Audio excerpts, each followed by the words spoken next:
Wisudawan dan wisudawati yang berhasil menamatkan pendidikan sarjana strata 1 di STAH sendiri berasal dari program studi kepeguruan dan ilmu pendidikan.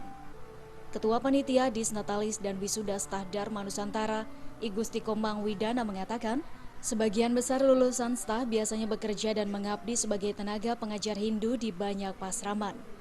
Namun begitu, tak sedikit pula dari mereka yang memilih bekerja di bidang percetakan, broadcasting, Kementerian Agama hingga mengajar sebagai dosen. Dikatakannya selama mengenyam pendidikan di STAH Dharma Nusantara Jakarta, para mahasiswa sendiri diberikan berbagai materi, lisan dan tulisan yang berguna bagi mereka dikala memasuki dunia bekerja. Tak hanya itu, mahasiswa pun diarahkan untuk dapat membuka lapangan pekerjaan baru bagi orang lain, agar dapat membantu pemerintah dalam mengurangi tingginya angka pengangguran. Wisuda yang hari ini untuk di wisuda sebanyak 14 orang. Tapi dari berapa jurusan? Ada jurusan, beberapa jurusan ya. Ada yang jurusan pendidikan, jurusan penerangan juga ada. Jadi ini akan lebih banyak jurusan pendidikan.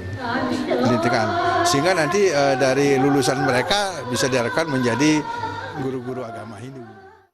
Sementara itu, Ketua STAH Dharma Nusantara Jakarta, Profesor Dr. Insinyur Imade Kartika berharap bahwa lulusan sekolahnya dapat berpartisipasi dalam pembangunan nasional yang tidak hanya melibatkan keumatan setempat, tetapi juga bangsa dan negara.